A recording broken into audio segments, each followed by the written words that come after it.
Hello, it's Oren Prunken, and today I want to talk to you about having different ways of communicating with people that interact with your business. Now, I need to clarify that. You need to have different ways of communicating with prospects and customers. I'm going to talk about this in a little bit of depth, but I need to first give you a backstory.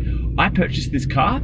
I went from being a prospect to a customer, and being a customer with cars, because they're mechanical, you obviously need to maintain them mechanically, otherwise they wear out faster than if you don't. So I am on a customer service list for this car.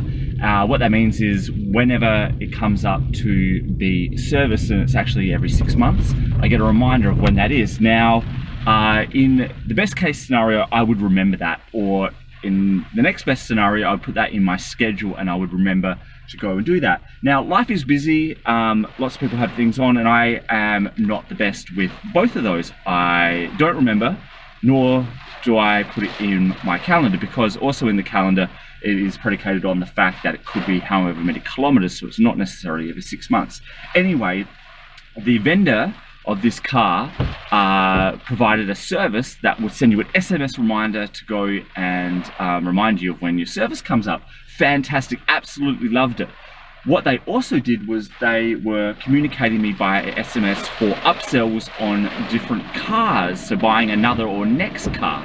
Now, I wasn't interested in that, so what I did was opted out of that communication. Now, what that did was that took me off the service list. Now, how do I know this? I actually called the car vendor, and that's what they confirmed happened. Now, this is really not a smart move. They are using the same list to sell customers as they are to service those customers. Now, what will happen and can happen is you get taken off the service list. It also takes off the sales list, and vice versa. You get taken off the sales list, you get taken off the customer service list. They should be different lists. I still want to have those reminders for service. I'm a customer of that product. I still use that product on an ongoing basis. I need to have support for that product. Likewise, your prospect list needs to be different than your customer list. Now, I need to clarify that by saying your prospect sales list needs to be different than your customer sales list as opposed to your customer service list, because prospects have thought they are a different type of person, a different type of mentality than a customer. They actually haven't pulled money out of their pockets. They need different types of communication. Now, I've talked about that endlessly on these episodes on this podcast before.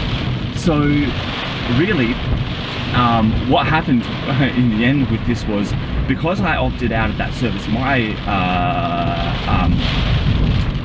the service, I missed a whole different service, and obviously that annoyed me because I want to maintain the mechanical integrity of my car. So obviously there was a bit of fallout with me on that, and I didn't get the service that I wanted.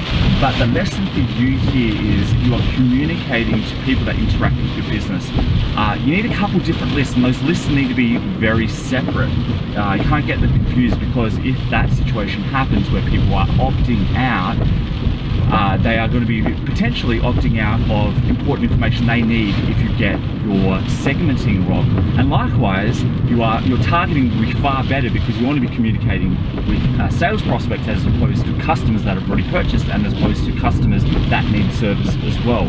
So your targeting is also going to be improved. Their receipt of that communication is going to be more welcomed than just not and generic. So I'd love you to do an audit of the stuff you're doing based on this story and the lesson that happened to me, to see how you're going with all of your communication lists. It doesn't need to be SMS, it can be any other channel, email, digital messaging platforms, post, carrier pigeons, smoke signals. I don't care how you communicate, but look at how you're communicating with people that interact with your business and see if you can improve based on some of this stuff. Until we talk next time, and like always, I love hearing from people, but yeah, as I said, until next time, I hope you have a fantastic day, and until we talk then, goodbye.